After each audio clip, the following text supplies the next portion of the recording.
There it is. And it even gets spark. Just need a battery for it and figure out if it's put on a new cap and rotor and make sure we're getting good spark at all the cylinders. Our battery crapped out on us, so that's the end of that. Very good.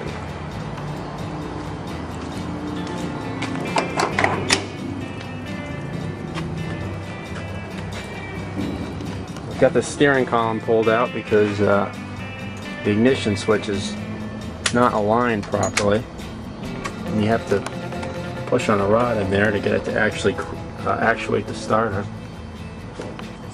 But not too bad inside. There's that ridiculous bed. So we suspect it may have been originally a wrecker bed.